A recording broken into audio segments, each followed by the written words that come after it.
पेट है या वो चीज़ें मैदा जो है स्टमक, जिससे गुजर के हमारा सारा खाना जब जाता है वो डाइजेशन का जो अमल होता है वो आपके स्टमक के अंदर ही होता है, फिर वो आगे जाके डिस्ट्रीब्यूशन होती है कि खाना हजम हो गया नहीं हुआ वहीं रह गया। तो उसके लिए अक्सर मैंने देखा है कि खाने के साथ अक्सर हम कोला ड्रिंक्स लेते हैं कि वो हजम कर देगी।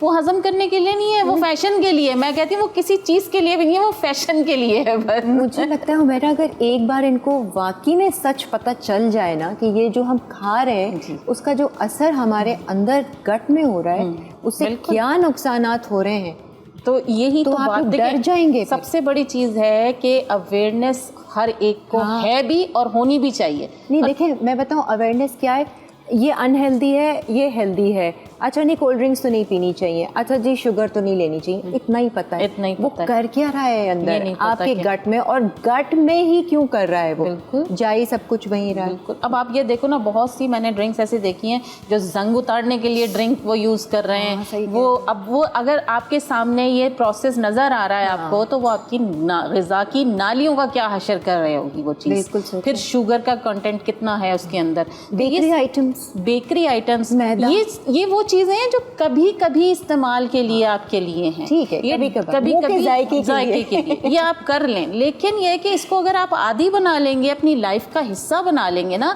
तो वो आपके लिए नुकसानदेह, इसीलिए तो बीमारियां ज़्यादा बढ़ी हैं। देखिए किसी ज़माने में ड्रिंक्स का इस्तेमाल हो गया या बेकरी आइटम्स हो गए, वो कभी कभी वन से ना मून चलता था कि ये कभी आ गया, कोई मेहमान आ गया तो, लेकिन ये अब तो हमने उसको लाइफ का हिस्सा बना दिया ना उस चीज़ों को।